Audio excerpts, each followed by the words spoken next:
Hi everybody, I'm Michael. Welcome. Today I'm super excited because we're going to be talking about the Moonshine Snake Plant, this cutie right here, and how you can best grow her in your home.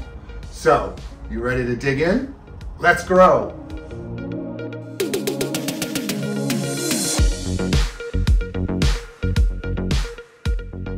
The Moonshine Snake Plant goes by the botanical name Sansevieria trifasciata moonshine, and she's native to West Africa.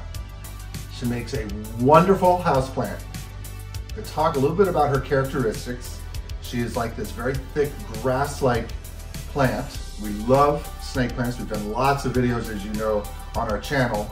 Here we have the silver metallic, and we'll talk about her in a second. This plant is so pretty, and it's a really cool plant for it's a medium-sized snake plant because the fernwoods, which we have back here, are very small, and those definitely look grass-like. And those are for, you know, smaller areas, or you can do a big group of them together. But the moonshine is more of a medium-sized snake plant. It doesn't get very big like the Laurentii or the silver metallic, but it's really cool because it's got this wonderful gray-green color to the center of her leaves. It's so beautiful. It's subtle, but it's spectacular. Just love it. Very similar in the same type of silver. That's why I'm going over here now to the silver metallic snake plant, because she's very similar types of this gray, green, and white. Really pretty. It's just a showstopper. Absolutely love this plant. Very slow growing though. Does not grow fast at all. So this is a plant that's not going to get out of control. You can set her and forget her. And what we're going to do now is we're going to rotate over into plant care and tell you how you can take care of this beauty. On caring for your moonshine snake plant, let's first talk about lighting. This plant can handle medium light to low light. So you can get anywhere between 150 foot candles to like 500, 600 foot candles, and the plant will do fine. She can do better if you give her a little bit more on the higher end of the 600 range. If you go higher than that, you go to 800 or 1000 or direct sunlight, you're gonna have this happen, which I inadvertently did to our other moonshine here, and this poor little baby, I burned her. I felt so bad. So she got direct sun, and that's what happens when you get direct sun. It will scorch the leaves.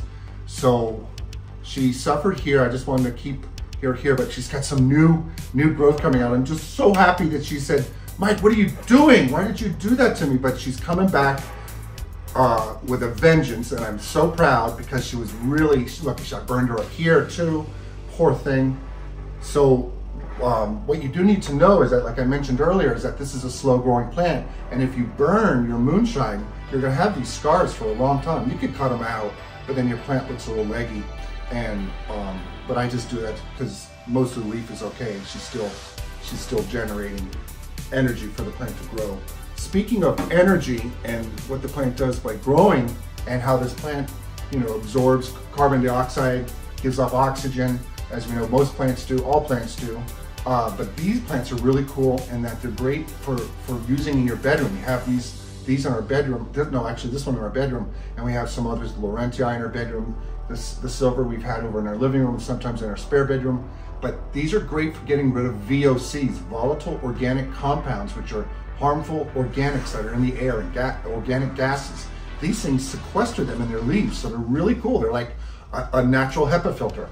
And I've said that on our other snake plant videos. These are great for that. So are the spider plants and some of the other house plants that we've talked about on our channel. But the snake plant is just, you know, it's great plant because it's low maintenance. So on lighting, again, to recap that, you want somewhere between 150, 500, you go a little bit higher and lower on either side. If it goes lower, it's just not going to grow hardly at all.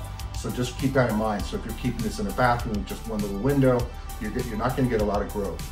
So now that we've talked about lighting, let's talk about watering. Number one thing I want you all to know and take away from today's talk is don't overwater your snake plant. Don't overwater your moonshine or any of them. That's going to kill them. We recommend you water your plant once every 2 weeks, every 14 days. But before you water them, we recommend you grab like a skewer or your finger and you dig it down into the soil And if it comes back with moisture or dirt on it, you're going to need to know that you can hold off. You'll know that you can hold off on the watering. Here it's very dry, and I can tell her because I was checking before this. She's ready to be watered again, so we're going to water her after this video is over. That's super important. You want to make sure, you know, it's a rule of thumb on that 14 days. You want to water well though, so you want to water all the way around. You don't just want to water on one side. You want to water so that water gets to all the roots on all the little plantlets or plants that are growing here, because there's actually several.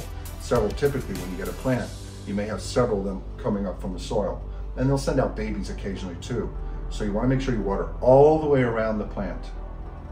Now for soil, we recommend a well-drained mix, and you can use 85% indoor potting mix, and you can add 10% perlite to that, and that gets you to 95%. It's gonna be really well drained, but we like you to add 5% worm castings into that for the moonshine.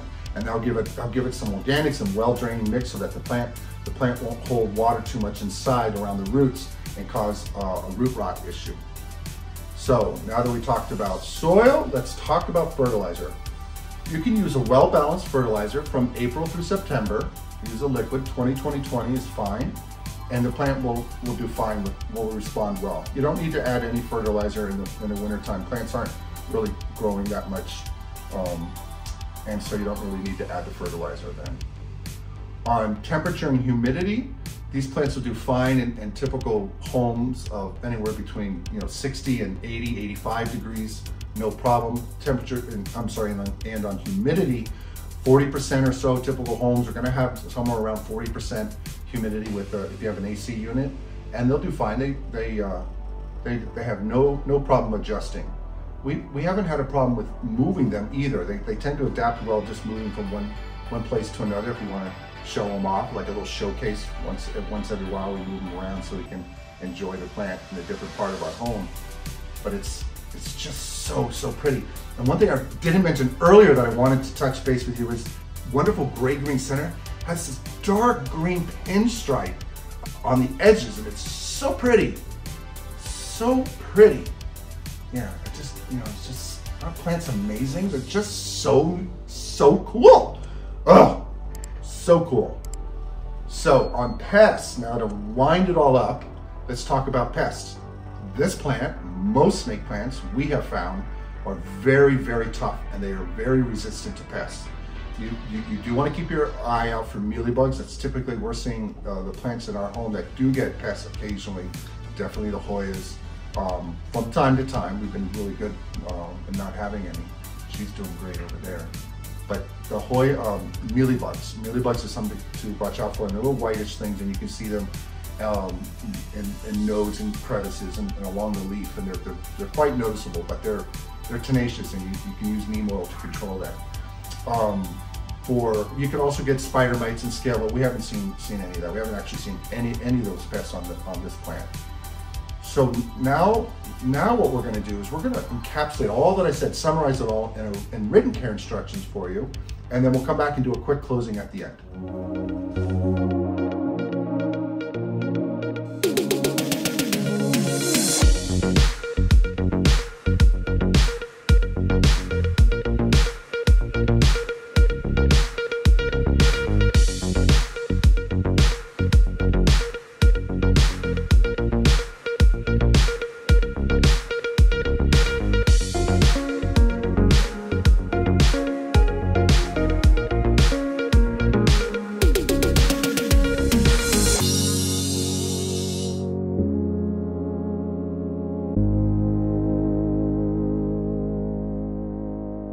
We want to thank you so much for joining us.